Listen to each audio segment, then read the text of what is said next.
Mungkin untuk materi pertama oleh Bapak Dianto Eskepnersmars dengan tema tata laksana kewaspadaan dan pencegahan COVID-19 saat melaksanakan asesmen di ruang IGD.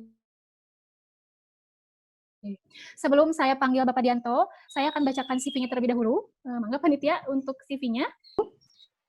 Nama beliau adalah Dianto Eskepnersmars. Beliau lahir di Cianjur tanggal 10 Oktober 1972. Pendidikan terakhir beliau S2 Manajemen Administrasi Rumah Sakit, jabatannya Kepala Ruangan IGD RSUD Cibabat Cimahi. Riwayat pendidikannya SPK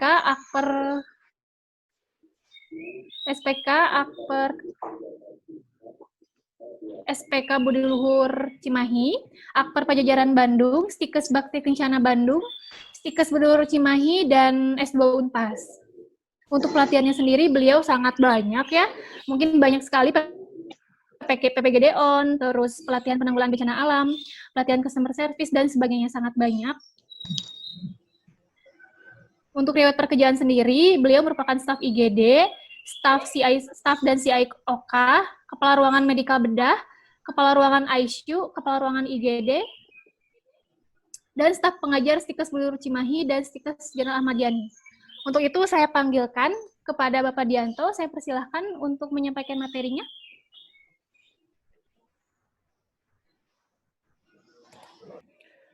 Bismillahirrahmanirrahim. Assalamualaikum warahmatullahi wabarakatuh.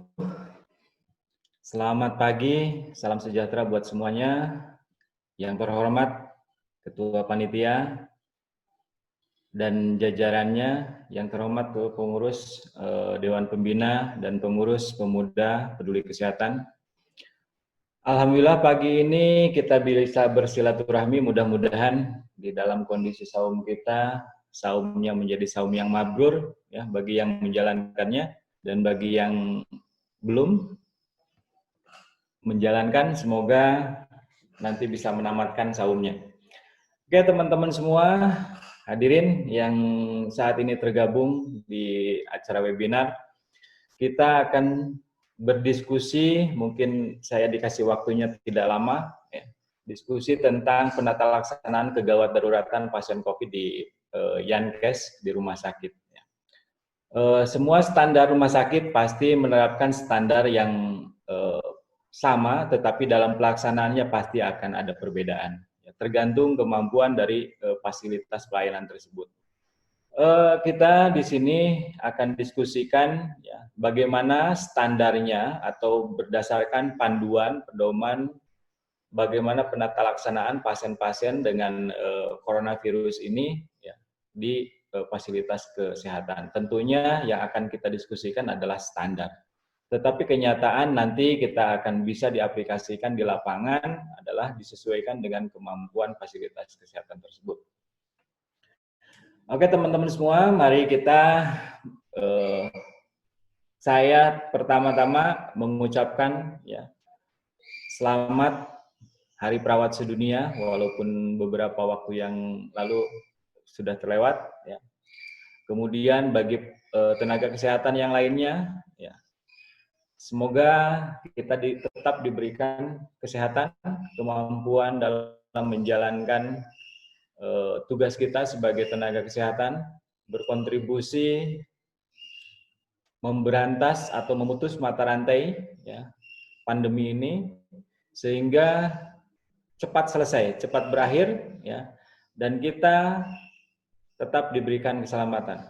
Bagi sejawat-sejawat tenaga kesehatan yang sudah gugur ya, akibat virus corona ini, baik yang langsung melayani maupun yang tidak langsung melayani di fasilitas kesehatan yang terkontaminasi, semoga para almarhum diterima amal ibadahnya dan selalu mendapatkan yang terbaik dari sisi Tuhan Allah Subhanahu wa taala. Oke teman-teman semua, mari kita mulai saja ya untuk penata laksanaan kegawat daruratan pasien COVID atau apapun yang bisa dikatakan OTG, ODP atau PDP ya. Kalau masuk rumah sakit bagaimana itu menentukan kasus tersebut, mari kita bahas sedikit ya. Oke, next materinya. virus yang jenisnya ya berukurannya kecil ya, untuk RNA-nya antara 120 sampai 160 mm ya. Ini kalau tadi dikatakan oleh Pak Ketua Pemuda Kesehatan Pembina ya, untuk bahwa virus ini sangat kecil dan sangat mudah ya masuk melalui pori-pori masker apabila maskernya tidak sesuai standar. Kemudian pertama kali dilaporkan muncul di Wuhan ya, negeri Cina pada bulan Desember 2019. Maka dikatakanlah bahwa SARS-CoV coronavirus ini coronavirus 19. Kemudian untuk virusnya sendiri ya, ini untuk SARS-CoV-2 ini ya, yang menyebabkan penyakit yang disebut dengan COVID-19 ya, coronavirus ya, disease tahun 2019. Itu yang kenapa virus ini atau disebut dengan COVID-19, bahwa mulai ditemukannya ya pada bulan Desember 2019. Kenyataannya virus ini ya banyak spekulasi bahwa ini awal mulanya dari mana, datangnya dari mana, apakah rekayasa atau apa, wallahu alam bisawab ya, hanya Allah yang maha tahu, yang maha mempunyai. Sekecil apapun virus ini adalah makhluk Allah. Tadi kata Pak Ijun bahwa sebagai ini untuk Dewan Pembina mengatakan bahwa kita semua sekecil apapun kita harus bersyukur. Dengan penyakit harus bersyukur, dengan sehat apalagi harus bersyukur, dan harus banyak bersyukur supaya kita sehatnya bermakna, bermanfaat. Ya. Kemudian dengan sakitnya, kita juga harus bersyukur, semoga sakit kita menjadi kifarat untuk mengubur dosa-dosa kita. Kemudian coronavirus ini adalah keluarga besar dari virus yang menyebabkan penyakit, ya, mulai dari gejala ringan sampai berat. Gejala ringannya mulai dari flu, batuk, pilek, ya, dan lain-lain. Mulai dari demamnya yang sedang-sedang saja, bahkan sampai demamnya yang sangat tinggi. Ya. Kemudian ini untuk coronavirus ini bisa mengakibatkan infeksi saluran pernapasan atas, ya. Bahkan bisa menimbulkan komplikasi. Nah, tergantung dari komorbidnya, bagaimana agent itu sendiri atau host kita sendiri, kitanya sendiri, antibodinya kuat atau daya tahan tubuhnya kuat atau tidak. Ya, itu yang bisa diperberat dengan adanya komorbid. Komorbid itu adalah penyakit penyerta yang memang awalnya kita sudah punya penyakit, kemudian daya tubuh kita lemah hingga bisa memudahkan kena virus ini. Virus ini bisa kena pada siapapun, ya. Tapi tergantung nanti sifat infeksinya bisa berat atau ringan, tergantung kondisi tubuh kita. Oke, next.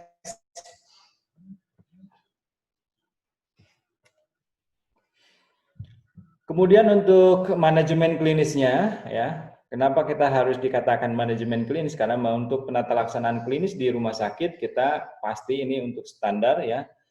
Nanti pelaksanaannya tergantung ya fasilitasnya kesehatan masing-masing, kemampuannya. Ini yang pertama adalah pasien dikategorikan infeksi saluran pernapasan atas berat, baik dewasa maupun anak, ya, yang di rumah sakit ketika dicurigai adanya infeksi COVID-19 ini. Dari mana kita curiga adanya infeksi COVID-19? Kita akan melakukan screening awal. Nanti pas begitu masuk ke fasilitas kesehatan, baik di puskesmas maupun di rumah sakit, ya, atau di klinik, kita melakukan screening, ya, supaya kita untuk menimbulkan kewaspadaan, ya, kewaspadaan terhadap adanya, ya, COVID-19 ini terhadap pada pasien tersebut. Kemudian yang kedua, infeksi COVID-19 ini dapat menyebabkan gejala, ya, ISPA ringan sampai berat, bahkan sampai terjadi acute respiratory syndrome, ya, atau ARDS. Kemudian bisa terjadi sepsis dan terjadi septic shock. Ini yang paling berat, yang sehingga nanti di levelnya ada level hijau, ada level kuning, dan ada level merah. Ya. Kalau sudah sepsis dan septic shock ini masuk kategori level merah, ya, ARDS masuk kategori level merah, sehingga harus perawatan khusus nanti di emergency maupun ini tindak lanjutnya ke gawat daruratannya masuk ke level merah. Oke, next.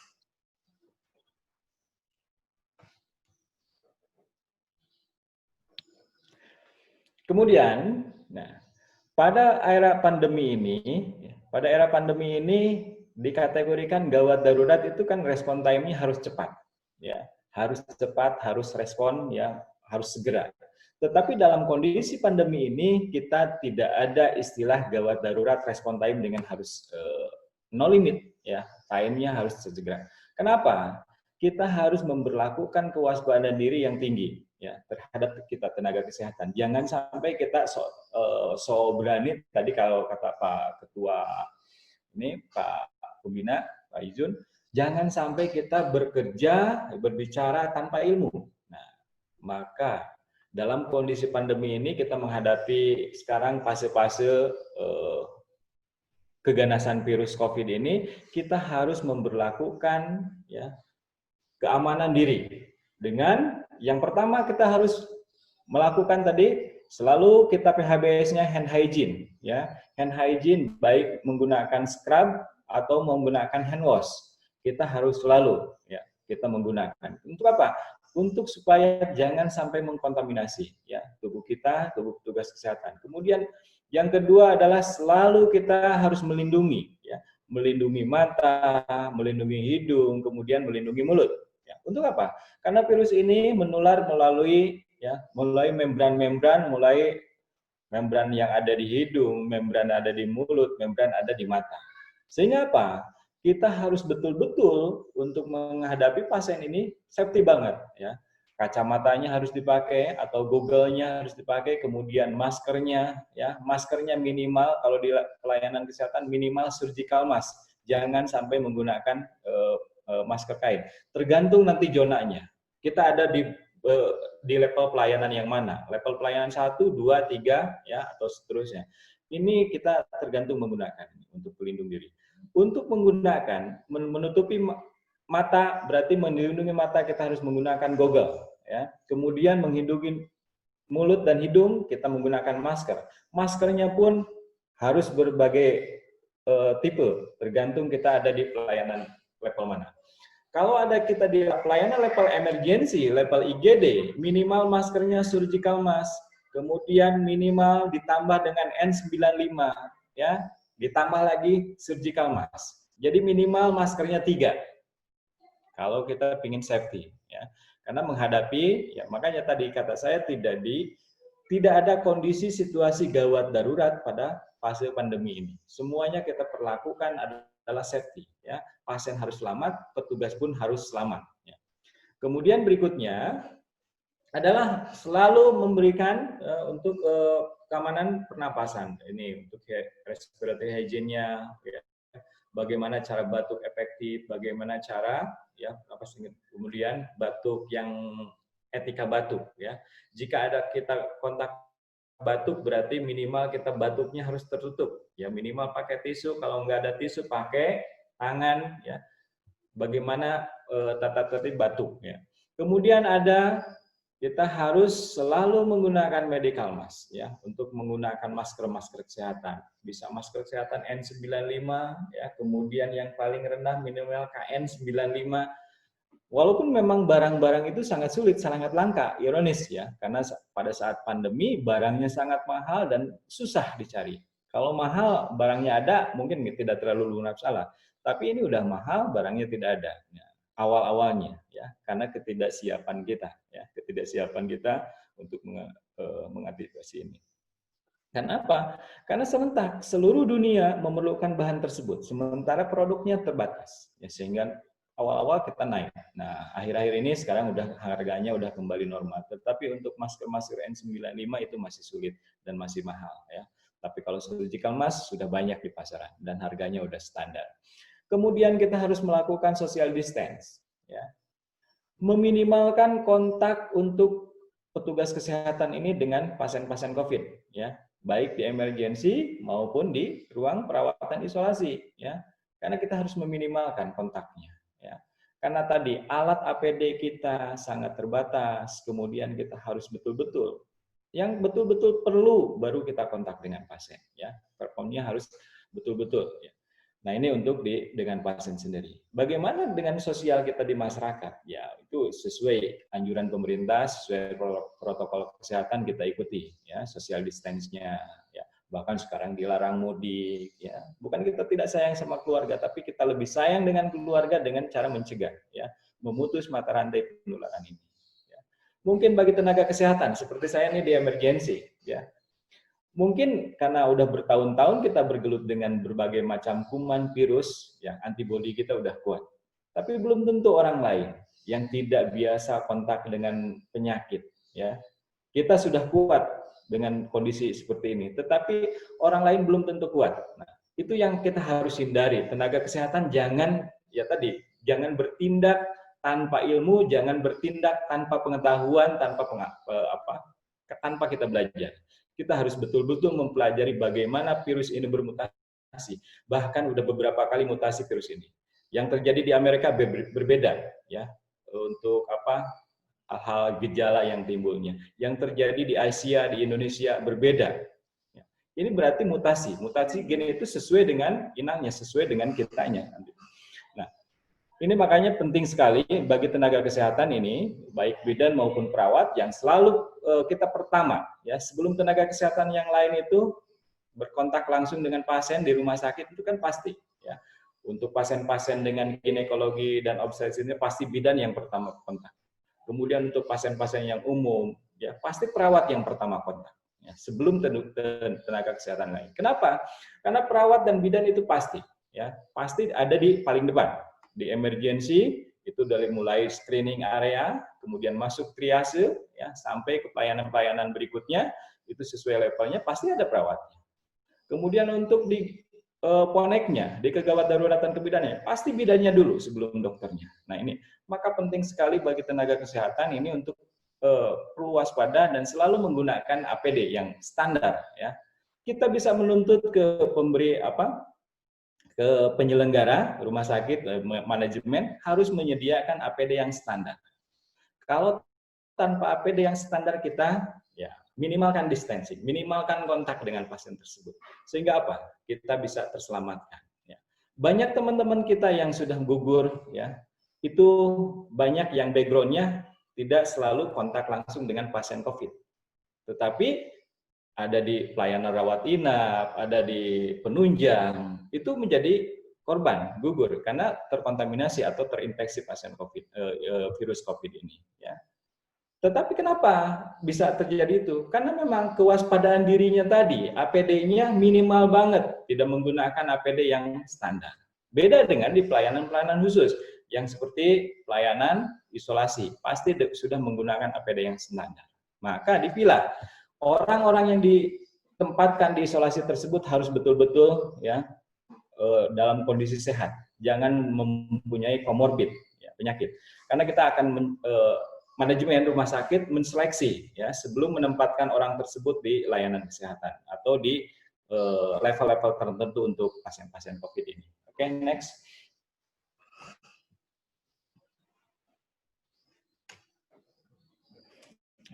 Nah, ini kita lihat bagaimana, ya, alur untuk pelayanan pasien-pasien COVID ini di fasilitas pelayanan kesehatan di rumah sakit, ya. Mulai dari emergency room akses, pasien masuk ke emergency room, nanti di situ akan dilakukan, ya, beberapa level untuk penata laksanaannya. Mulai dari screening ini bisa dilakukan oleh siapa?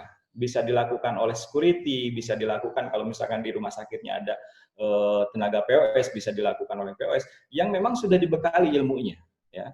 Karena memang tenaga perawat, tenaga kesehatan kan terbatas. Kita bisa melibatkan berbagai komponen di rumah sakit untuk melakukan penanganan pasien-pasien ini.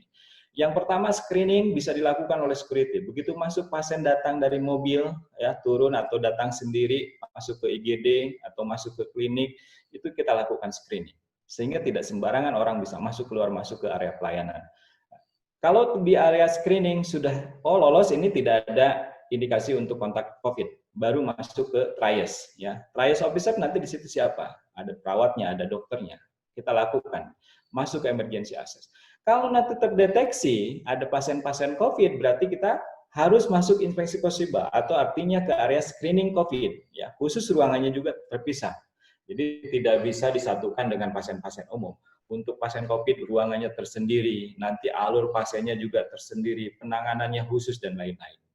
Kalau ditemukan pasien non-COVID, ya artinya tidak terindikasi adanya infeksi virus, maka nanti dilayani seperti biasanya alur pasien umum. Nah, tetapi kalau ditemukan pasien COVID, nanti masuk di situ area screening, ya. Fasilitas kesehatannya, penunjangnya juga tersendiri, untuk laboratoriumnya sendiri, untuk ronsennya sendiri, bahkan nanti ruang perawatan pun sendiri selanjutnya. Nah, ini untuk untuk pemberlakuan bagaimana kita penanganan pengelolaan pasien-pasien ya dalam kondisi gawat darurat ya COVID ini di rumah sakit. Jadi tidak sembarangan. Tapi prinsipnya dalam kondisi pandemi ini tidak ada kondisi gawat darurat. Itu yang harus kita perhatikan. Kenapa dikatakan tidak ada kondisi gawat darurat? Kita respon time-nya sekarang adalah bagaimana kalau kita belum siap menangani dengan APD yang standar, kita jangan coba-coba berani menyentuh pasien atau berani melakukan kontak dengan pasien. Kenapa?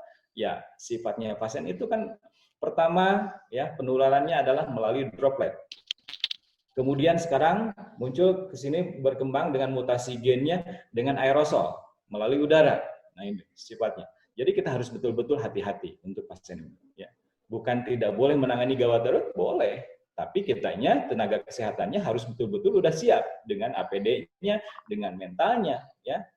Kalau mentalnya stres, ya itu imunologinya bisa menurun. Kita bisa nanti pasiennya tidak tertangani dengan baik. Oke, kemudian apa yang harus kita screening di pasien-pasien di gawat darurat ini? Yang pertama adalah suhu tubuh. Ya. Suhu tubuh yang ini saat ini tidak sedang terinfeksi atau sedang masa inkubasi, pasti suhu tubuhnya akan naik. Tetapi banyak pasien yang datang ke rumah sakit suhu tubuhnya itu sudah tidak ada. Tetapi kita kembali 2 minggu sebelumnya, pernah enggak pasien ini demam? Kita harus tanya itu. Ya. Pernah enggak 2 minggu sebelum ini atau kejadian ini ada riwayat demam? Oh ternyata menyatakan demam, pernah menggigil. Ya. Saat ini datang ke rumah sakitnya, pasien kelihatan sehat-sehat saja. Tetapi pas dilakukan tes ternyata positif, rapidnya positif. Ya. Minimal yang awal itu adalah rapid test. Karena untuk PCR, untuk swab itu kan waktunya lama. PCR waktunya harganya juga cukup mahal dan masih terbatas di kita. Ya. Tapi yang memungkinkan adalah sekarang rapid test. Ya. Rapid test itu banyak ya, mengatakan bahwa belakangan ini bahwa dengan rapid test positif belum tentu positif corona. Nah, karena kemungkinan ini antigen ya mana antigen yang positif. Oke, kemudian ada enggak gejala pernapasan yang bermasalah ya? Permasalahan di masalah pernapasan. Ada pasien sesak napas, ya. Kemudian sering, ya, untuk pasien-pasien yang terinfeksi virus corona, ya, saya melakukan beberapa anamnese terhadap pasien yang sudah positif corona, bahwa pasien walaupun tidak sesak napas minimal merasakan panas di dada. Itu gejala awalnya, ya. Dadanya terasa panas, ya. Kemudian mungkin kalau memang udah terinfeksi bisa sesek.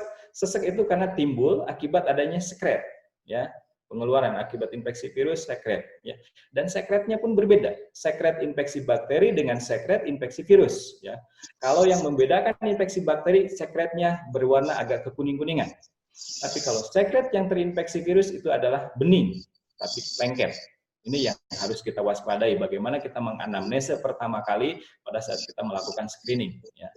Jadi kita betul-betul melakukan kewaspadaan yang betul-betul standar. Kemudian berikutnya adalah bagaimana kita, ini pasien ini pernah kontak enggak? Ya. Kita yang kontak enggak dengan pasien. Misalkan, oh di daerah saya ada pasien yang meninggal terkontaminasi COVID. Atau saya pernah kontak dengan orang-orang yang baru datang dari luar negeri, atau kontak dengan klaster. Sekarang kan kita sekarang ditentukan dengan adanya klaster, ya. Klaster COVID di sini, klaster ada ya banyak lah. Kalau di Cimahi banyak klasternya, kalau di Bandung juga ada klasternya, di Jakarta klasternya, ya. Itu sekarang ada muncul zona merah, zona hijau dan zona kuning. Nah itu adalah merupakan klaster. Klaster mana yang kita pernah kontak? Nah, ini. Kemudian ada enggak di keluarganya punya riwayat sama Oke. Gimana caranya? Kemudian mau nulis selamat datang Bu Ibu. Ya. Oke, kemudian kita lakukan family ya. Adalah family history-nya bagaimana di situ di riwayat keluarga, ada enggak keluarga yang mempunyai riwayat penyakit ya, penyakitnya penyakit menular atau lain ya, atau memang penyakit bawaan komorbid. Nah, ini kita yang harus dilakukan pada area screening ya di pelayanan gawat darurat. Kemudian setelah lolos dari screening semuanya, oh ada berapa banyak yang positifnya, berapa banyak yang terchecklist yang iyahnya dan tidak. Jawabannya hanya iya dan tidak ya. Kalau pernah demam iya dan tidak. Berarti kalau pernah punya riwayat demam kita harus hati-hati itu. ya. Minimal 2 minggu sebelum masuk rumah sakit, ya. Atau demamnya baru sekarang sedang merasakan demam. Oke. Nah itu. Kemudian nanti masuk di area screening COVID, di situ kita perlakukan ya untuk pemeriksaannya. Dokternya harus disiapkan dengan menggunakan APD lengkap, perawatnya harus disiapkan dengan menggunakan APD lengkap pada saat kita anamnesa pemeriksaan fisik ya untuk pemeriksaan tanda-tanda vital dan lain-lain. Kemudian kita lakukan berbagai hal ya, pemeriksaan dasar ya. Bahkan kita rongsen pun harus disiapkan di area screening ya. Tidak bersatu dengan pasien-pasien yang umum. Supaya apa? Memutus mata rantai penularan. Ini yang harus kita lakukan di rumah sakit. Ya, kalau memang rumah sakit tidak mampu untuk memberikan fasilitas khusus untuk pasien-pasien ini, ya bagaimana cara pengelolaannya nanti disesuaikan. Jangan sampai pada saat waktu bersamaan pasien umum dilayani, pasien COVID dilayani. Akhirnya apa? Bisa terjadi transmisi kontak untuk penularan infeksi. Ini yang penting manajemen kita, bagaimana di rumah sakit mengelola seperti itu. Nah, selanjutnya, ya, setelah di area COVID untuk di screening di gawat darurat kita lakukan penanganan kegawat daruratannya, ya, untuk setelah tadi menggunakan APD yang lengkap tentunya kita penanganan, baru pasien ini dimasukkan ke ruang rawat inap. Ya. Ruang rawat inapnya pun tergantung ada levelnya nanti, ya, di ruang rawat isolasinya. Tentunya ini ruang rawat inapnya isolasi, cuman isolasinya tergantung level yang mana nanti yang harus kita tempatkan pasien tersebut. Sesuai tadi level 1 atau kalau memang dia hijau, berarti hijau itu adalah tanda vital stabil. Ya. Untuk pasien dewasa, untuk pasien anak, tanda vitalnya stabil. Itu untuk level hijau. Untuk level kuning, ya, di sini mulai ada penurunan atau ketidakstabilan untuk tanda-tanda vital, demamnya cukup tinggi, kemudian batuk dan ini untuk level kuning, ya. Pernapasannya kalau anak di atas 40-60 gitu kan. Ini untuk level kuning. Tetapi kalau masuk level merah, artinya level merah ini perlu high care, ya, perlu ruangan isolasi high care, maka pasien ini udah mulai penurunan kesadaran, gangguan pernapasan, mungkin gangguan irama jantung, itu harus di level 1 ya atau di level merah ya. Level merah artinya di ruang intensif. Nah, ini untuk perawatan khususnya nanti. Bagaimana memberlakukan ini? Pasiennya tetap kita adalah menggunakan APD standar ya. Ini untuk yang berikutnya. Oke, next.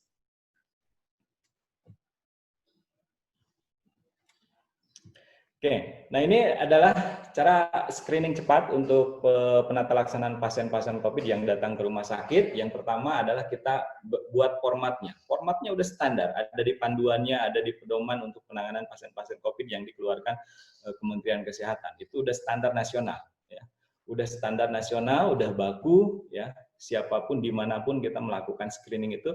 Tetapi kita sekarang bisa dimodif karena klaster dulu itu klaster pertama adalah pasien datang dari luar negeri. Ya, kemudian ada pasien terinfeksi di area tertentu.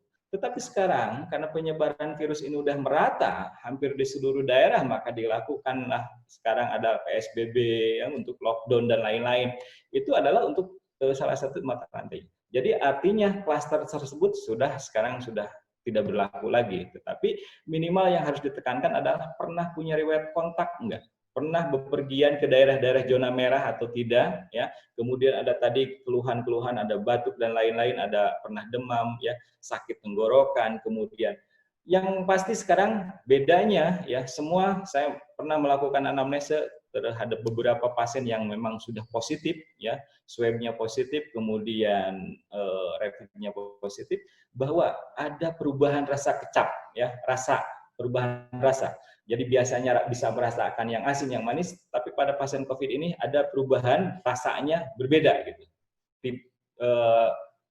Tidak mampu merasakan rasa makanan. Nah itu untuk pasien-pasien ini. Kemudian ada batuk. Tadi diduga ya kalau pasien mengenai infeksi paru-paru, yang pertama sekarang walaupun tidak mengeluh sesak, tidak mengeluh batuk, minimal punya perasaan panas enggak di dadanya. Nah itu yang harus kita screeningnya.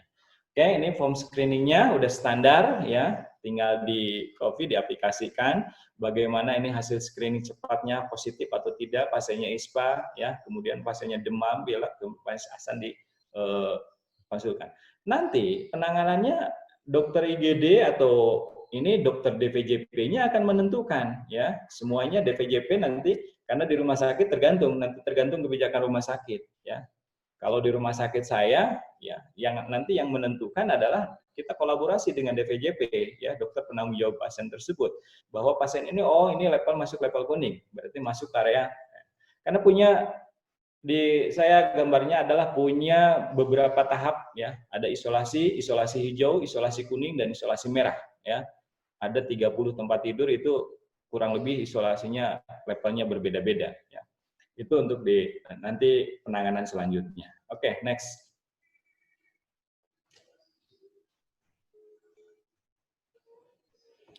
Oke, ini masih form screeningnya, ya. Ada beberapa lembar screening, ya. Ada minimal 3 lembar screening situ.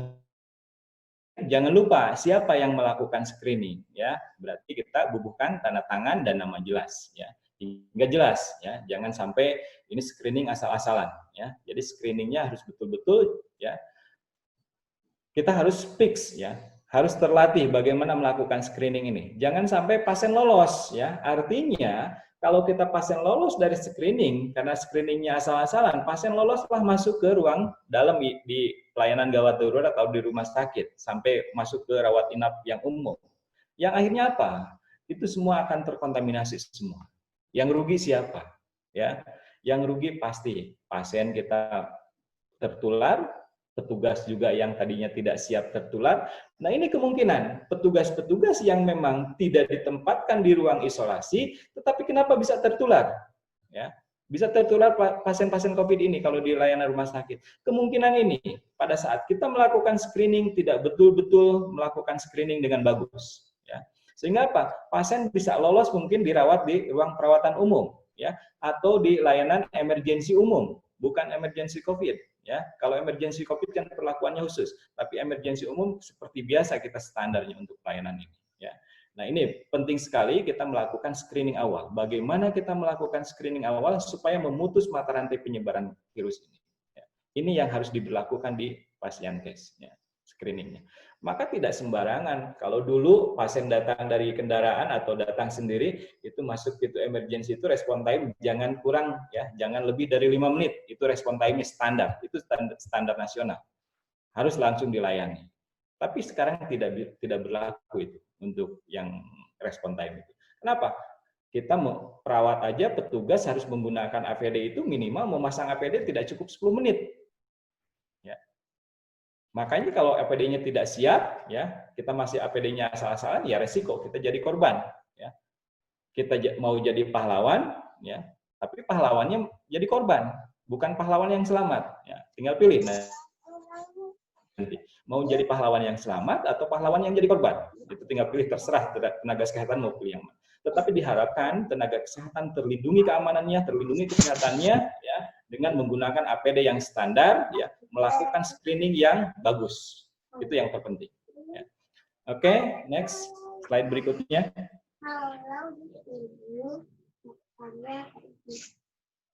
Ya. Ini kriteria isolasi, ya. Bila ditemukan salah satu dari 8 skenario di bawah ini, itu berarti masuk kategori isolasi. Pasien-pasien ini harus dikarantina. Minimal kalau dia OTG harus dikarantina, ya.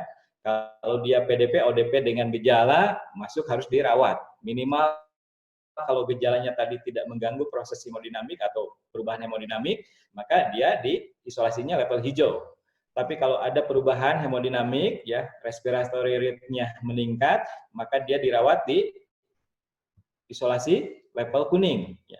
Tetapi kalau sudah mengganggu stabilitas, ya, ARDS, gangguan pernapasan, gangguan jantung, gangguan kesadaran, berarti harus masuk ke high level. Ya, high level berarti level merah. Nah, ini bisa untuk perawatannya. Nanti silahkan teman-teman, ya, mana, ya, melakukan screeningnya.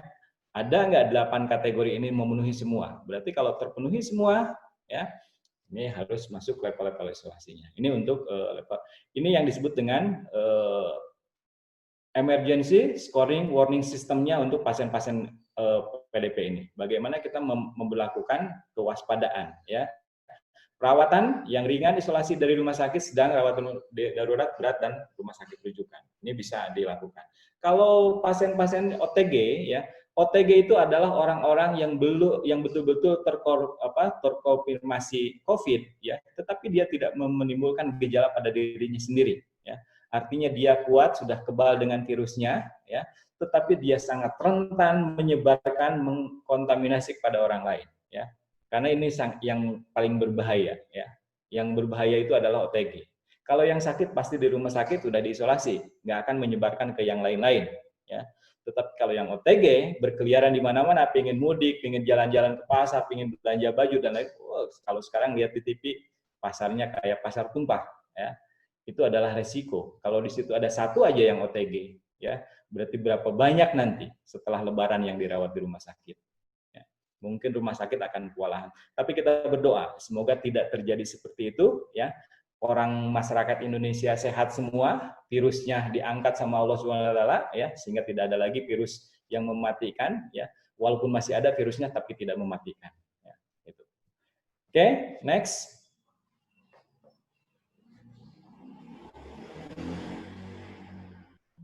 Mohon maaf operator, ini disuruh-suruh karena saya tidak bisa share sendiri di sini, ya.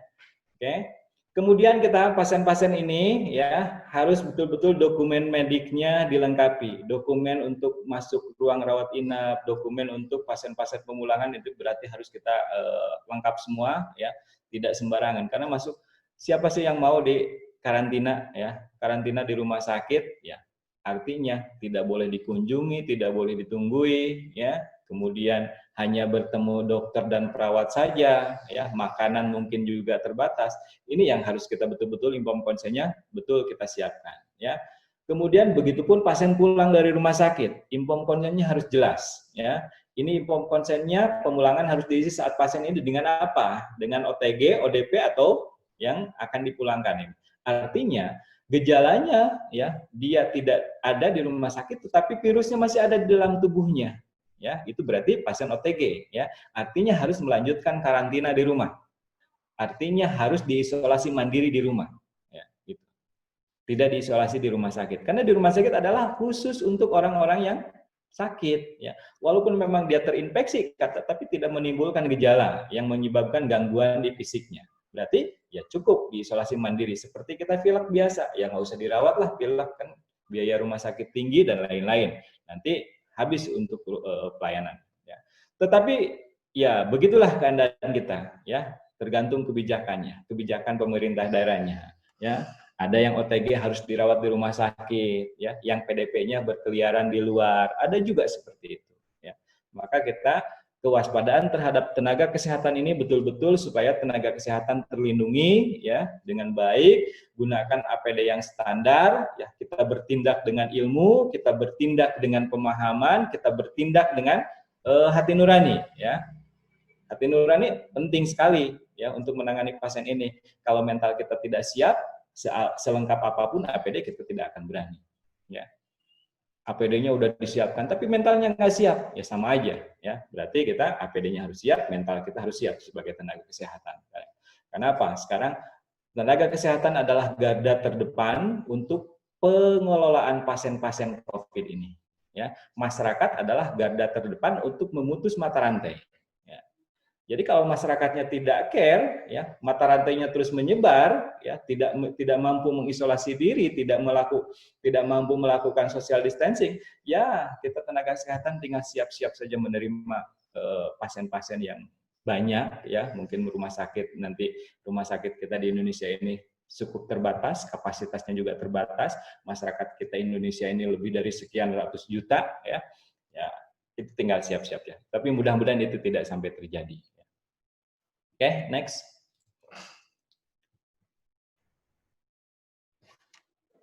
Oke, kemudian edukasi pasien pulang, ya, dari IGD ini. Nanti pasien diedukasikan, jangan sampai kan kita pasien yang datang ke IGD itu tidak semua dirawat, maka kemungkinan ada pasien yang harus dipulangkan, ya, karena tanpa gejala yang memberatkan atau tadi levelnya level hijau, maka nanti dianjurkan pasien harus selalu mengukur suhu tubuh setiap hari, minimal 1 hari sekali. Ada nggak perubahan kenaikan suhu tubuh? Kalau ada kenaikan suhu tubuh nanti petugas puskesmasnya koordinasi. Karena apa? Pasien yang dipulangkan dari rumah sakit ini akan dilaporkan ke dinas kesehatan yang akan ditindaklanjuti oleh PKM. Ya. Kemudian selalu menggunakan masker. Ya. Mohon maaf nih, saya tidak pakai masker karena saya sendirian, sudah diisolasi di rumah juga. Ya. Karena saya OTG. Bukan OTG, ODP ya, orang yang dicurigai karena saya kontak langsung dengan pasien, tapi belum jadi OTG ya. Kenapa? Rapid testnya positif, swabnya juga, rapid testnya negatif, swabnya negatif juga ya. Jadi belum jadi OTG. Tapi kalau OTG itu rapid testnya positif, swabnya positif, dia udah terkonfirmasi COVID, tapi tidak menimbulkan gejala ya. Oke, kemudian kebersihan tangan, social distancing ya, gunakan alat makan, minum, mandi terpisah dari anggota keluarga yang lain ya. Kemudian berjemur di matahari. Kenapa ini berjemur di matahari? Bukan untuk ya, tujuannya adalah untuk menguatkan daya tahan tubuh ya. Daya tahan tubuh karena vitamin D-nya cukup kuat, nanti antibodinya cukup kuat juga ya. Mungkin virus yang ada di dalam tubuh kita nggak akan mati kena sinar matahari karena ada di dalam tubuh, tetapi matinya karena daya tahan tubuh kita kuat. Nah, itu yang akan mematikan. Jadi kalau sudah terlanjur virusnya masuk ke dalam tubuh kita, bukan mati karena sinar mataharinya, tetapi mati karena antibodinya. Ya, antibodinya dari mana didapatkan? Dari sinar matahari yang mengandung vitamin D. Ya, bagusnya antara jam 10 sampai jam 11 siang itu berjemurnya, yang cukup panas-panasnya. Jadi daya rambat ultravioletnya dekat. Gitu. Kalau berjemurnya jam segini baru jam ini, ya cukup lah ini. Tapi di sini mendung, ya tidak ada matahari. Kemudian pakai ya, pakaian yang telah dipakai ditempatkan pada tempat yang tertutup, kemudian terpisah. Cara mencucinya juga harus terpisah. Nah, khusus nih untuk saran bagi petugas kesehatan nih, jika pulang, sebelum pulang mandi dulu, bersihkan tubuh Anda ya. Jadi ganti baju yang dipakai di rumah sakit jangan sampai dipakai keluar dari rumah sakit. Kenapa? Kemungkinan virus atau ini kuman nempel di baju akhirnya menular ke yang lain ya. Harus selalu diganti. Kalau kita petugas kesehatan pulang ke rumah mandi minimal ganti baju. Kalau tidak mandi pun ya kalau airnya pas nggak ada cuci tangan ya, cuci muka semuanya ya. Kemudian tutup kepala, baju yang nempel tadi saat dipakai di rumah sakit lepas semua, masukkan ya, kalau memang dicuci di rumah masukkan ke kantong yang tertutup rapat ya, jangan sampai terbuka nanti virusnya menyebar kemana-mana. Oke, kemudian segera hubungi petugas bila ada peningkatan suhu tubuh. Nah ini ya, jadi nanti diinformasikan, diedukasi pasiennya, selalu kita care ya, jangan sampai pasien itu menutup diri ya, kalau menutup diri nanti nggak ketahuan tiba-tiba udah kolaps ya. Nah, jadi kita disarankan kepada masyarakat sekitar kita selalu terbuka dengan kondisinya, karena COVID ini bukan aib ya, terinfeksi COVID ini bukan aib. Walaupun memang kita harus memberlakukan perlakuan khusus. Kalau udah jadi jenazah pun diperlakukan khusus ya. Kalau sakit pun diperlakukan perlakuan khusus. Tetapi bukan aib ya. Kenapa? Karena memang terinfeksi, tujuannya diperlakukan khusus jangan sampai menyebarkan ke orang lain. Oke, next. Oke, kalau memang suaranya kurang terdengar mohon koreksi ya. Kemudian ini standar kegawat daruratan. Kegawat daruratan adalah tindakan medis atau keperawatan yang dilakukan bertujuan untuk menangani kondisi akut ya, atau menyelamatkan nyawa dan atau kecacatan pada pasien. Ini adalah kategori kegawat daruratan ya. Itu sudah standar lah, standar baku. Tetapi dalam kondisi pandemi ini tadi saya katakan tidak ada kondisi gawat darurat ya untuk pasien COVID ini. Ya, kenapa tidak ada kondisi gawat darurat? Artinya tidak ada kondisi gawat darurat itu respon time-nya harus segera, unlimited. Tidak. Kenapa? Kita harus mempersiapkan diri menggunakan APD, ya. Kemudian mentalnya kita harus siap, ya. Semuanya fasilitasnya harus siap. Nah, itu baru kita menangani pasien ini, ya. Khusus untuk pasien-pasien yang pandemi COVID ini, respon time kegawat daruratan itu, ya disesuaikan. Nah, ya. Oke, next.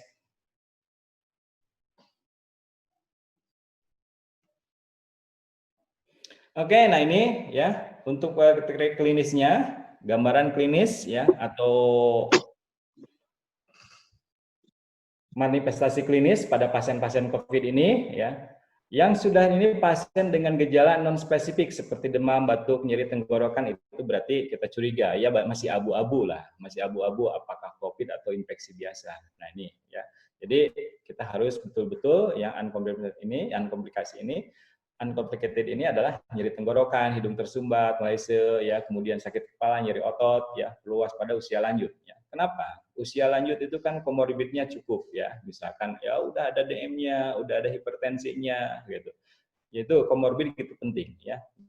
Gejala penentu gejala awalnya. Kenapa? Dengan adanya komorbid, ya, infeksi virus ini akan memperparah, ya, akan memperparah infeksinya. Kemudian ada pneumonia ringan, ya. Pada masa klinisnya timbul gejala pneumonia yang ringan, ya, nanti pasien dengan pneumonia ya tidak ada tanda-tanda pneumonia berat. Anak dengan pneumonia ringan ini mengalami batuk, ya, kesulitan bernapas, ya, kemudian napasnya cepat, frekuensinya, ya. Untuk ini pasien-pasien usianya kurang dari 2 bulan lebih dari 60 kali per menit, ya, 2 sampai 11 bulan lebih dari 50 kali per menit, ya, ini 1 sampai 5 tahun lebih dari 40 kali per menit. Ini adalah pneumonia ringan, ya. Dan tidak ada tanda-tanda pneumonia berat. Ya, artinya kita kalau pasien masuk ke emergensi ini karena kebijakan, ya, dari Ikatan Dokter Anak sekarang IDAI, ya, menetapkan bahwa semua pasien pneumonia yang masuk ke emergensi, masuk ke rumah sakit dianggap PDP. Oke, kita ikuti dari masing-masing kolegium, ya. Masing-masing kolegium menyatakan bahwa pasien-pasien yang dengan pneumonia dikategorikan PDP. Oke, berarti kita perlakukan adalah perlakuan pasien ini sebagai pasien COVID, ya. Walaupun belum tentu rapid testnya positif atau swabnya positif, tetapi semua pasien yang pneumonia kita kategorikan masuk pasien-pasien PDP. Ya, berarti perlakuannya khusus sama dengan pasien anak. Kenapa? Mau di anak, mau di dewasa, tetap penyebaran penularan virusnya sama tingginya. Ya. Katanya kalau dulu, ya, sebelumnya pasien TBC itu kan di Indonesia tuh yang paling duluan itu pasien sampai sekarang belum selesai adalah tuberkulosa, ya. Kalau tuberkulosanya di anak, penularannya sangat rendah, ya. Tapi kalau penularannya di dewasa, pasiennya dewasa yang mengandung TBC, penularannya sangat tinggi. Tetapi pasien COVID ini belum ada sampai ke situ penelitiannya. Jadi kita lakukan di pasien anak, di bayi baru lahir, ya, yang terkontaminasi virus COVID, sama perlakuannya adalah penularannya cukup tinggi. Ya, jadi kita perlakuannya sama, menggunakan APD yang standar. Kemudian ada pneumonia berat atau ISPA, ya, ini pasien remaja atau dewasa dengan demam atau dalam pengawasan infeksi saluran napas, ya, ditambah dengan satu dari frekuensi napasnya lebih dari 30 kali per menit, kemudian ada distres pernapasan berat atau saturasi oksigennya kurang dari 90, ini harus kita masuk ke ISPA berat. Ini manifestasi klinis. Oke, next.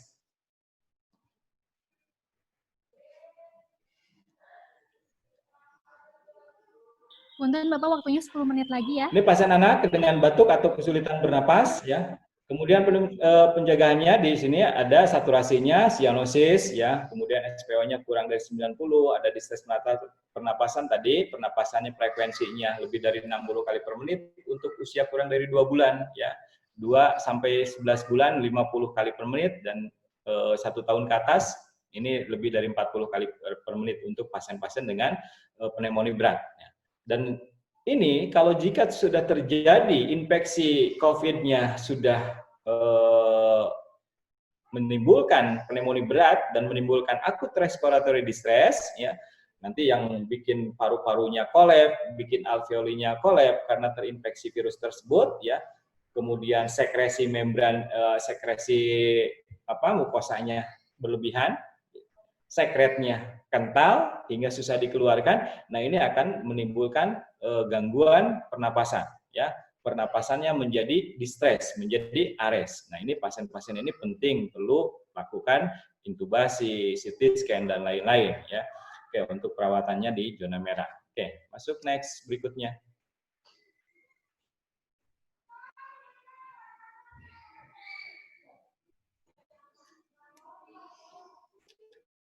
Nah, ini, ya, salah satu penyebab edem gagal napas ini yang bukan akibat gagal jantung atau kehilangan cairan perlu di pemeriksaan objektif seperti EKG. Tetap kita pasien-pasien COVID kita harus melakukan seperti pasien-pasien yang lain, ya. Kita perlu EKG, perlu pemeriksaan laboratorium, rongsen dan lain-lain, ya. Untuk kriteria ARDS-nya sendiri, ya, acute respiratory distress-nya, ya, pertama, jika ARDS ringan ini adalah 200 ml untuk PaO2-nya, PaO-nya kurang dari 300 mg, ya. Kemudian VIP-nya atau continuous ini Ya, ini artinya kita sudah menggunakan metode ventilator ya, nanti di ICU ya. Ini hanya sekedar pengetahuan awal saja bahwa kita harus menggunakan FIP. Artinya FIP ini perlu untuk open lung ya, untuk open lung membuka alveolinya ya. Sehingga perlu FIP-nya yang cukup tinggi ya. Kemudian perlu tekanan positifnya yang cukup tinggi ya, lebih dari 5 cm H2O. Untuk apa? Untuk memberikan pressure supaya oksigen masuk ke dalam paru-paru. Nah, ini artinya pasien-pasien ini sudah advance ya menggunakan ventilasi mekanik ya, ataupun dengan tanpa ventilasi mekanik dengan terapi oksigen yang pressure-nya tinggi, misalkan dengan simple mask, rebreathing, non rebreathing ya, dengan kadar oksigennya tinggi atau minimal menggunakan CPAP ya, continuous positive airway pressure. Nah, ini kemudian kriteria pada anak ya berdasarkan oksigenasi ya, bahwa PO2-nya di sini kurang dari 300 mm hydrogen ya, bahwa pasien ini bisa menggunakan non IV ya atau non invasi ventilator, artinya pasien ini tidak diintubasi, cukup pakai masker saja ya, atau dengan CPAP ya, dengan tekanan lebih dari 5 cm H2O. Nah, ini tentunya ini tindakan kita di emergensi di level merah ya. Kalau level hijau tadi oksigennya cukup dengan nasal kanul ya, dengan simple mask. Tapi kalau kita masuk ke level merah, pasien datang udah sesak berat, ke emergensinya udah datang dengan ARDS, maka kita berlakukan tadi ya, kita melakukan intubasi invasif maupun non invasif ya. Kalau baik anak-anak non invasif dengan NIV-nya ya, dengan CPAP atau ventilator tanpa intubasi. Oke. Lanjut.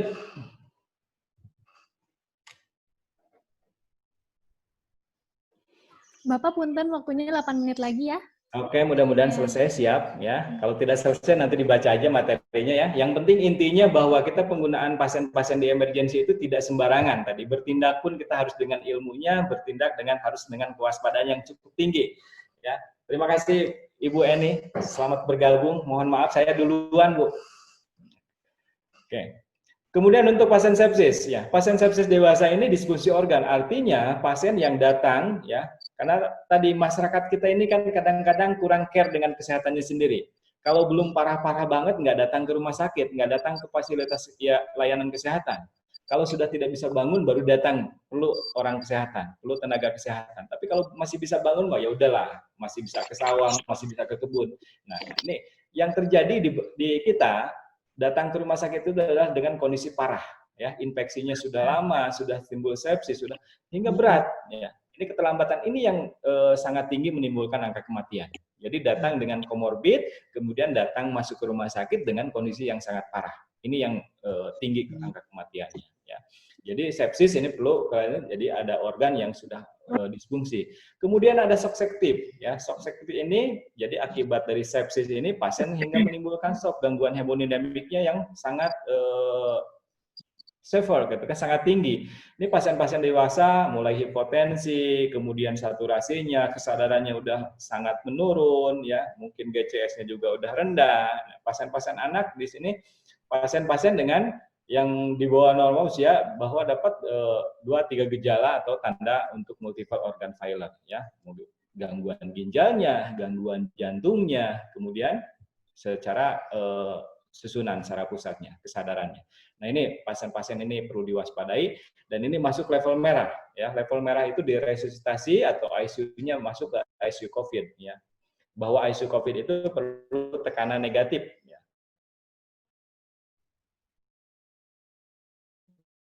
Jadi tidak semua rumah sakit mempunyai hasil tersebut, mempunyai fasilitas yang negatif. Dan khusus, oke, slide-nya. Mohon maaf ya, operator. Saya tidak bisa ngeklik di sini nih. Iya, Pak, nggak apa-apa. Tata laksana pasien COVID di rumah sakit, ya. Oke. Jadi perlakuannya sama, ya, untuk pasien pasien ini karena sampai saat ini belum ada antibodi, belum ada obat-obat yang spesifik untuk COVID. Jadi kita masih sifatnya obat-obatnya suportif ya untuk tindakan pelayanan, tindakan keperawatan maupun tindakan medisnya sesuai dengan apa yang muncul gejala di pasien ya. Jadi yang pertama terapi suportif ini adalah harus kita pemantauannya perlakuan sama. Berikan terapi suplemen oksigen ya. Kenapa? Pasien-pasien COVID ini pastinya adalah yang terganggu di bagian paru-parunya. Paru-paru fungsinya pernapasan, maka oksigenasinya penting untuk pasien tersebut ya. Jangan sampai pasien merasa sesak napas, merasa penyakitnya tambah berat. Maka suplemen oksigen ini penting ya. Suplemen oksigen ya seperti yang sudah diajarkan kepada kita, tenaga kesehatan, bagaimana cara menghitung oksigennya, berapa banyak kebutuhan oksigennya, nanti silahkan buka buku lagi kalau udah lupa. Ya. Tapi minimal suplemen oksigen ini penting untuk pasien COVID. Kemudian gunakan manajemen cairan, ya konservatif. Kalau kita perlu pasang infus, untuk apa infus ini? Pasien-pasien ISPA. Kita akan memberikan obat-obatan, kita harus menjaga metabolisme tubuh, sehingga cairan ini penting. Ya. Karena ada peningkatan suhu tubuh, seperti kita tahu, kalau setiap kali ada peningkatan setiap derajat Celcius suhu tubuh meningkat, maka ada di situ insoluble water loss yang hilang, ya, cairan tubuh yang hilang. Maka kita ganti dengan cairan infus, ya. Itu penting. Kemudian ada pemberian antibiotik, ya. Antibiotik sampai saat ini belum ada yang spesifik, ya, sesuai gejala untuk antibiotik antiviralnya, ya, itu dokter DPJP nanti yang memberikan, ya, itu antibiotik. Kemudian kita berikan, jangan memberikan kortikosteroid atau steroid yang berlebihan. Kenapa? Pada saat pasien-pasien atau ARDS di luar itu, maka bisa memperburuk kondisi pernapasan pasien. Ya, hindari untuk kortikosteroidnya. Kemudian lakukan pemantauan ketat pasien dengan gejala klinis. Artinya kita monitoringnya harus ketat. Ya, kita sebagai petugas kesehatan, baik bidan maupun perawat maupun dokter, kita harus betul-betul memantau kondisi pasien. Ya, walaupun tadi prinsipnya adalah kurangi kontak dengan pasien, tapi jarak jauh kan sekarang musim canggih, ada kamera pakai wireless, ya. Jadi jangan dibiarkan, karena prinsipnya mengurangi kontak dengan pasien, akhirnya pasien tidak dilihat, bukan seperti itu, ya. Tetapi bagaimana teknik pemantauan dengan menggunakan tadi, ya sekarang, kalau biasanya kan kita seminar harus tatap muka, sekarang dengan Zoom. Nah, seperti itulah kita pengolahan pasien sekarang. Tetapi bagaimana kita respon time-nya cepat, ya tadi. Oke, next berikutnya.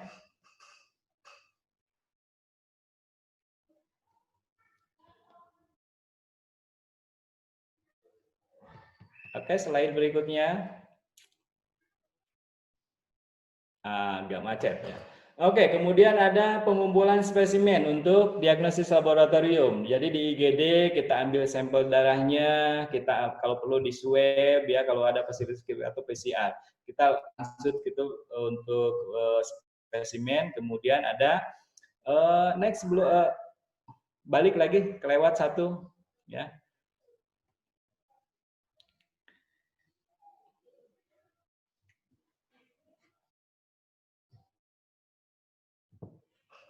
Ya, inilah masih era digitalnya, masih kita harus perlu belajar ya untuk web ini, karena saya mohon maaf tidak bisa operasional sendiri. Jadi saya mau gitu gini. Untuk pada absen ARDS dilakukan ventilasi dengan nah ini penting ya. Untuk teman-teman ya, teman-teman perawat, teman-teman bidan, jika kita melakukan, kan tidak mungkin tidak menutup kemungkinan kita pasien-pasien yang mau melahirkan sekarang yang terinfeksi COVID ya. Banyak sekarang di rumah sakit ya, usia udah matur, udah terem, tapi terinfeksi COVID hingga terhambat untuk pelayanannya ya. Jangan sampai kita kecolongan nanti ya. Bahwa pasien-pasien dengan lakukan ventilasi dengan front ini dengan ARDS yang berat ya, bahwa setiap kurang dari 2 atau lebih dari 12 jam ini per hari lakukan front posisi. Supaya apa? Supaya dahak ya, dahak dan yang ada di paru-paru ini bisa keluar, kemudian bisa membuka area paru ya, untuk oven lungnya memungkinkan lebih mudah ya. Kemudian manajemen cairan konservatif semua sama ya, terapi cairannya. Kemudian ujung-ujungnya adalah jika pasien mengalami gagal napas adalah dengan menggunakan ventilasi mekanik. Ventilasi mekanik tentunya yang bertanggung jawab DPJP, perawatnya terlatih khusus dan lain-lain, dokternya terlatih khusus karena tidak sembarangan orang bisa operasional ventilasi mekanik. Dan khusus untuk ventilasi mekanik pada pasien-pasien COVID ini betul-betul khusus spesifik. Kenapa? Kita harus menggunakan ekspektoran untuk mengencerkan dahaknya. Dahak yang ada di pasien COVID ini kental, ya, tidak mudah keluar. Itulah yang banyak mengakibatkan kematian. Ya. Bahkan pasiennya merasa bagus, ya, tetapi tiba-tiba dahaknya sekresinya berlebihan, akhirnya dahaknya menyumbat, pasiennya tiba-tiba bisa meninggal, gangguan napas. Oke, ini yang harus kita waspadai. Ya. Oke, lanjut.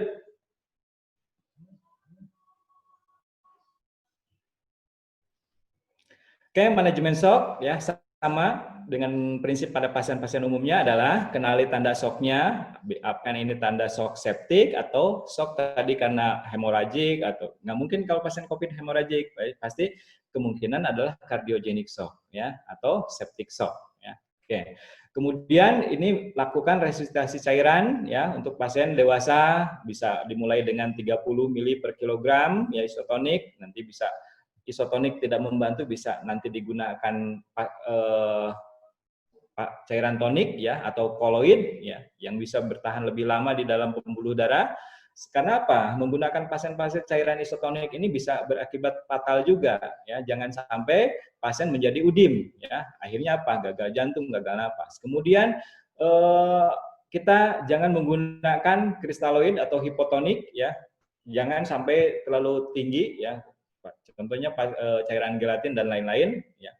Kenapa? Pasien bisa udim cerebri. Kemudian kita lakukan pasien-pasien ini kalau memang dia tadi hemodinamik terganggu, cairannya sudah masuk cukup banyak, kita gunakan obat-obat vasopresor seperti dopamin, dobutamin, dan norepinefrin. Ini yang kita gunakan. Artinya kita kolaborasi dengan tenaga medis yang lain ya untuk menangani pasien ini. Ya, kita gunakan manajemen shock septic dan lain-lain. Oke.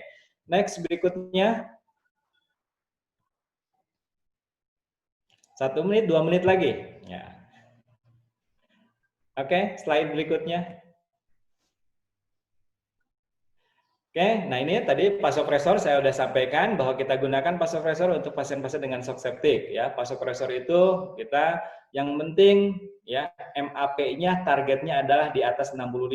Ya, MAP itu mean arterial pressure atau rata-rata tekanan arterialnya bahwa kita harus mengharapkan lebih dari 65. Artinya pasien ini tidak kekurangan cairan, volumenya cukup, kemudian kontraktilitas jantungnya juga cukup kuat sehingga bisa mendistribusikan, mensirkulasi ke seluruh tubuh ya untuk mentransfer oksigen, mentransfer makanan dan lain-lain. Jika kateter vena sentral tidak tersedia, maka vasopresor dapat diberikan melalui intravena ya seperti IV kateter biasa silahkan saja karena untuk memasang CPP perlu keahlian khusus nanti tidak semua tenaga medis mampu.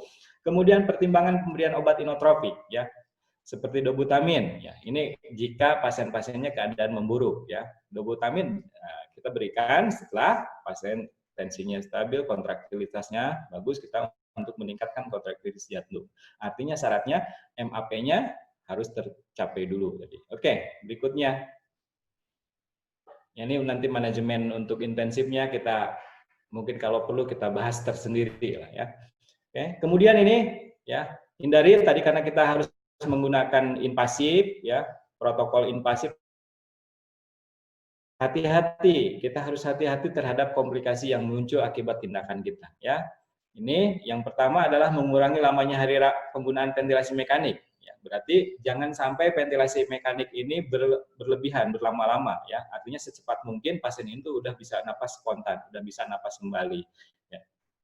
Ini berarti kita harus cepat melakukan weaning, ya, melakukan penyapihan terhadap ventilator.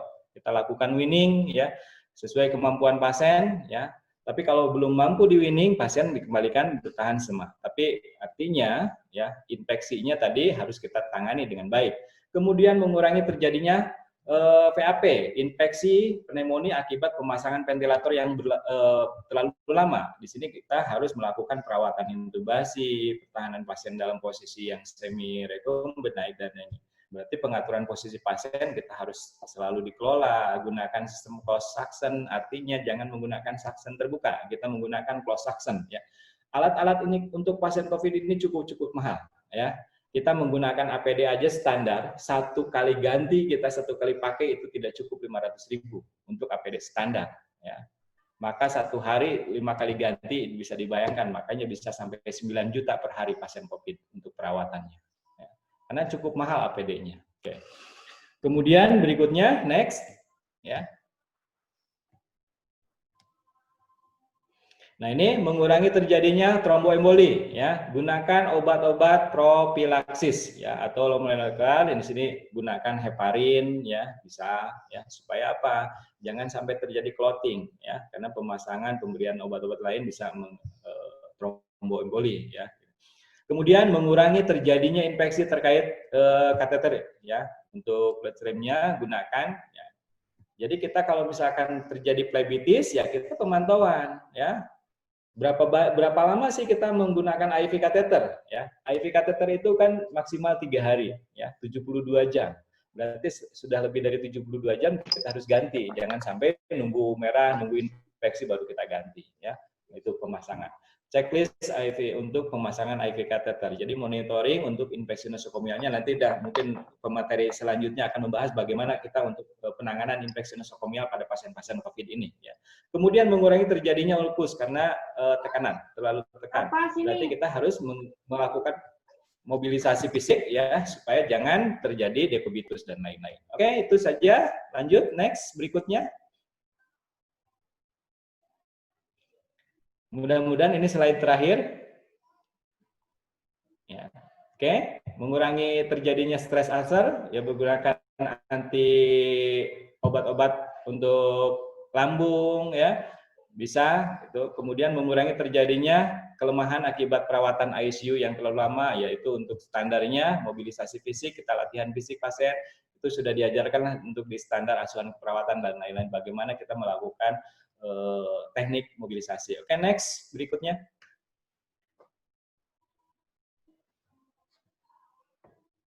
Nah, akhirnya ini ya, selamat untuk perawat dan bidan sedunia ya. Florence Nightingale 200 tahun yang lalu, 2 abad yang lalu, sekarang kita berada ya.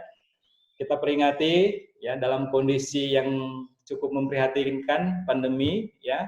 Di sini kita berjuang tenaga kesehatan sekuat tenaga, tapi tetap memperhatikan keselamatan diri, jangan sampai kita jadi korban berikutnya. Ya, mudah-mudahan kesehatan, keselamatan untuk kita semua. Terima kasih atas perhatiannya. Mohon maaf jika ada yang kurang-kurang. Mangga, ya, kami bangga untuk jadi perawat saat ini. Terima kasih. Assalamualaikum warahmatullahi wabarakatuh. Waalaikumsalam warahmatullahi wabarakatuh. Terima kasih Bapak sudah memberikan ilmu yang bermanfaat bagi kita semua. Mungkin saya akan sedikit menyimpulkan apa yang tadi dipaparkan oleh Pak Dianto, bahwa untuk pencegahan mandiri COVID-19, satu menggunakan hand scrub atau cuci tangan, jangan menyentuh mata, hidung, dan mulut, menggunakan masker, social distancing, dan bila batuk harus ditutup pakai tisu atau sikut. Dan kita sebagai nakes harus siap mental dan APD juga ya Pak ya. Baik, sebelum kita ingin bertanya, silakan ketik di chat ya, di kolom chat. Ini sudah ada beberapa yang sudah mengetik nama dan profesinya yang akan bertanya dengan Pak Dianto. Yang pertama, bentar saya baca dulu ya.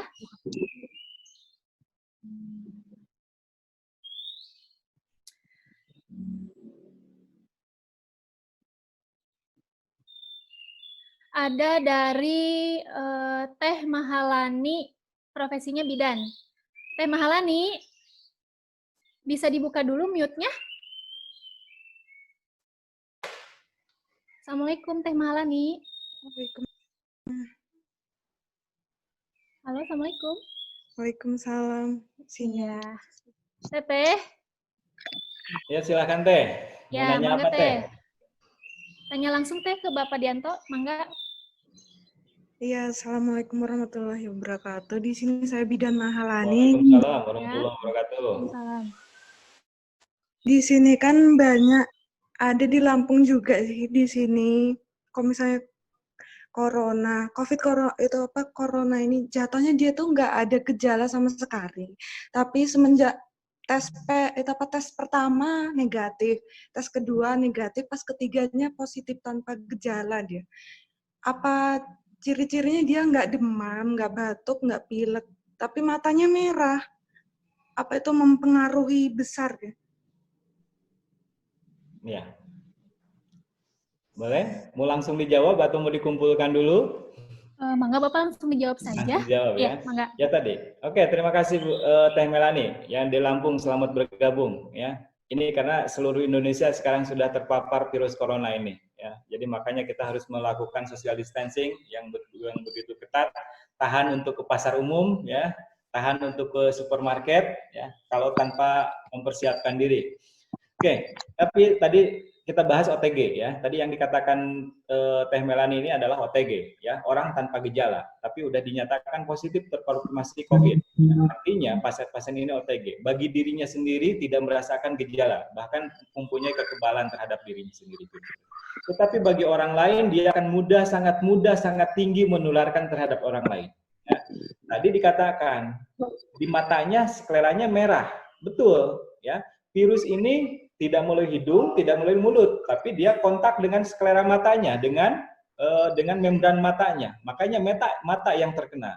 Maka itu dia hasilnya tesnya positif, ya. Tidak harus masuk hidung, tidak harus masuk mulut, bisa masuk mata. Maka kenapa kita prinsipnya untuk mencegah terkontaminasi pasien-pasien COVID ini, ya, masker ditutup rapat-rapat, tapi mata terbuka, itu sama aja, tetap bisa mengkontaminasi virus COVID, ya. Jadi karena masuk ke membran mata. Jadi kalau kita keluar rumah, keluar ini, tutuplah mata. Itu minimal menggunakan kacamata gaya kan sekarang. Ya, banyak kacamata gaya untuk apa? Untuk melindungi mata kita, sklera mata kita. Karena penularan virus ini tadi adalah melalui membran. Ya, membran yang ada di mata, membran yang ada di hidung, membran yang ada di mulut. Ya, tadi mungkin pas infeksinya, ya tes pertama negatif, tes kedua negatif, tes ketiga positif. Ya, pada tes ketiga positif, kemudian di membran matanya menjadi merah, mungkin dia terinfeksinya melalui membran mata. Nah, itu. Ya, itu bisa terinfeksi virus ini. Kenapa? Karena bisa, ya, makanya kita ada triase mata, ya, triase mata. Jangan yang ditanya, Pak sesek napas enggak, Pak mengeluh batuk enggak, Pak ada demam enggak, ya. Maka semua kita pada saat kita screening itu dilihat membran matanya merah atau tidak, matanya kemerahan enggak. Mungkin pasien ini tidak mengeluh batuk, tidak mengeluh pilek, tidak mengeluh sesak napas, tapi matanya sakit. Nah, itu bisa kita waspada bahwa pasien ini terkena virus ya COVID-19. Ya. Itu Teh Melani. Apa? Ini dinyatakan pasien ini tesnya positif, tapi yang terkenanya membran mata. Mungkin yang terinfeksinya adalah di paru-parunya. Tapi swabnya, maka itu baru rapid. Tapi nanti harus dilanjutkan tesnya, ya. Mungkin ini baru rapidnya yang positif. Apakah swabnya positif atau tidak? Ya. Kalau swabnya negatif, mungkin tidak di paru-paru, ya. Virusnya tersebut, tetapi ada di matanya, ya, gitu. Itu yang ini, ya. Itu biasanya kontaknya kan dengan melalui ya pasien, karena virus tersebut kan tidak bisa loncat sendiri. Mungkin kalau ada tetesan air mata, habis gosok-gosok mata pasiennya nyentuh orang lain, itu mungkin orang lain akan tertular melalui sentuhan dia, ya. Tapi tidak melalui batuknya, tidak melalui dropletnya, tapi dropletnya melalui sentuhan, ya. Karena dia tadi gosok-gosok mata, nyentuhlah alat mata. Jadi itu banyak, ya. Jadi tadi saya prinsip pertama adalah tutupi mata dengan bagus, lindungi mata dengan bagus, lindungi hidung, lindungi mulut. Nah, itu prinsip untuk pencegahan penularan infeksi COVID. Itu Teh Melani, ya. Jadi banyak yang harus kita lakukan sekarang, ya. Oke. Bagaimana Teh Melani? Semangat Teh Anggi, Teh Melani. Iya, terima kasih oleh Bapak. Ya, Ibu Bidan ya, Ibu Bidan hati-hati nanti pada saat menolong pasien persalinan, ya, kita lakukan screening dengan bagus, ya, supaya apa? Kita perlu waspada sekarang, ya. Pasien mungkin datang sehat, hanya keluhan mau melahirkan saja, tapi dia bisa membawa virus ya. Itu harus hati-hati, tadi lakukan screening dengan bagus ya. Bisa screening matanya, screening hidungnya ya, hidung, pernapasan dan lain-lain ya. Itu kita lakukan screening. Oke, Teh Melani, selamat. Selamat menjalankan ibadah puasa, selamat berjuang sebagai ibu bidan untuk memberantas, memutus mata rantai penularan virus corona ini. Nanti didukung sama Ibu Eni tuh. Ya. Insya Allah. Ya Pak, terima kasih Teh Mahalani. Satu lagi Pak, ini ada yang bertanya. Teh Iklima Ya, dari Mangga, silakan. Bidan. Mangga Teh Iklima. Assalamualaikum Pak, selamat pagi. Waalaikumsalam, selamat pagi. Waalaikumsalam. Teh kurang jelas Teh suaranya, punten. Bisa didekatkan mic-nya, Bu, Teh. Ya Pak, kebetulan saya kan kerja di salah satu rumah sakit di Kota Bandung juga. Nah, Teteh punten suaranya agak diperbesar atau didekatkan itu mic-nya, sumber suaranya didekatkan.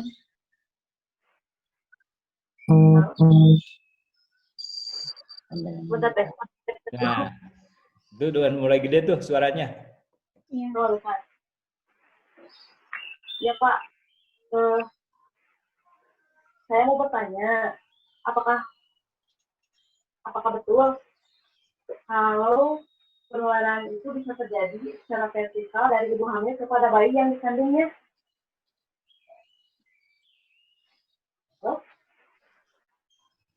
Oke, itu aja Teh. Satu lagi Pak, kebetulan sih saya nggak termasuk bidan tim covid di rumah sakit ya, cuman teman saya ada yang dari luar masih bekerja, ada yang masih covid.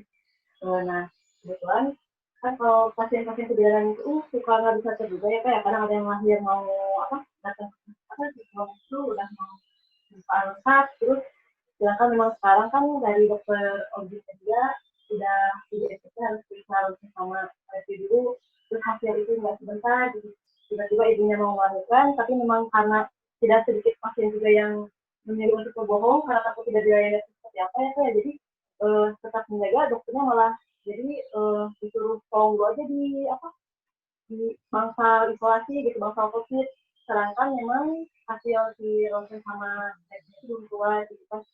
Terus dari yang ditanyakan kepada pasien memang tidak ada gejala, terus tidak ada riwayat bertemu dengan pasien yang positif atau seperti apa gitu. Kenapa apakah memang tidak apa-apa, justru kan sebetulnya lebih beresiko jika dia masuk ke bangsal isolasi, mungkin bisa malah terkena gitu.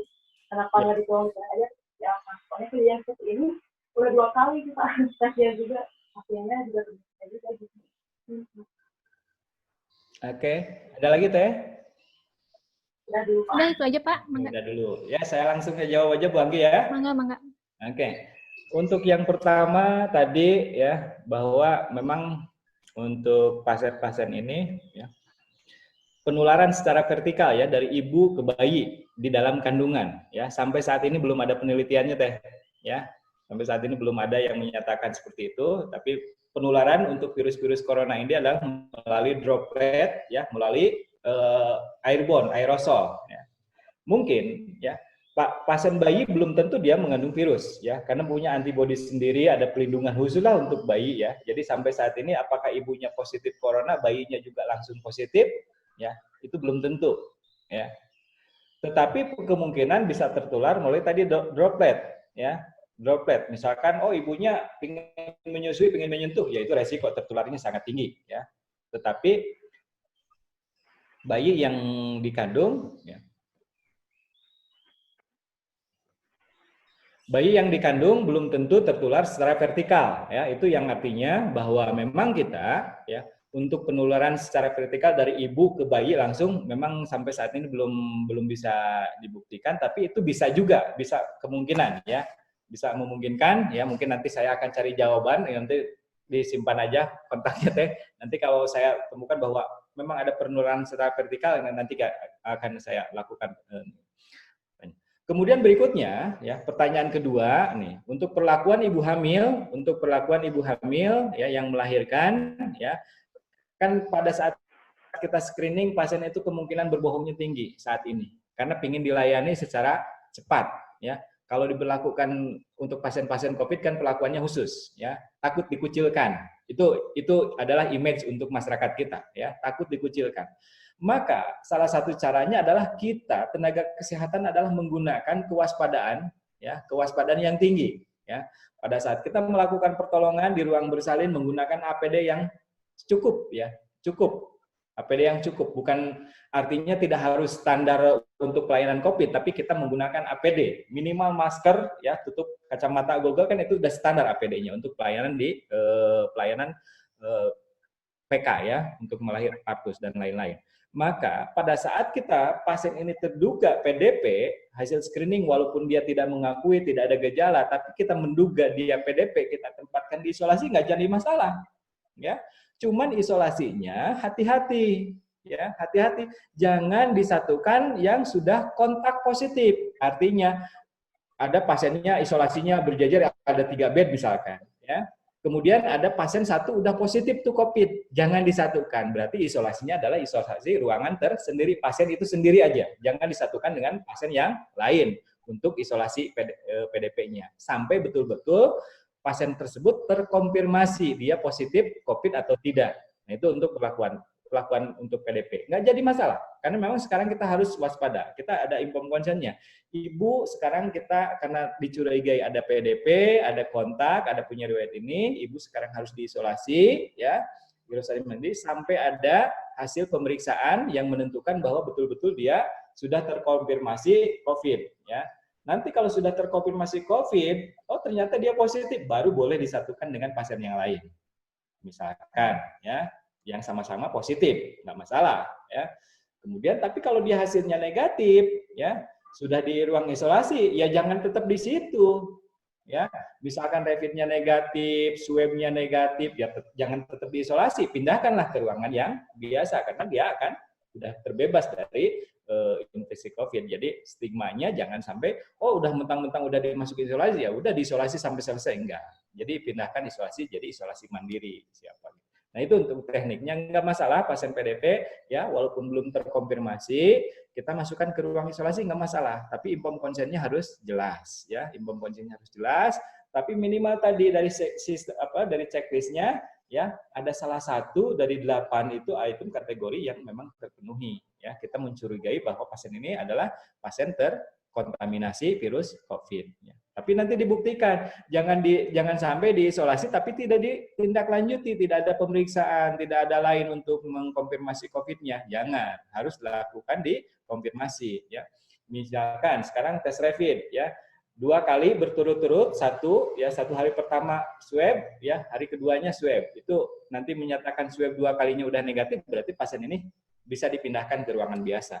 Itu teh, ya. Jadi yang satu tadi untuk vertikal, penularan vertikal, ya belum ada yang kuat membuktikan bahwa kalau ibunya positif COVID, bayinya juga pasti positif, belum sampai saat ini belum ada yang pasti memastikan seperti itu, ya.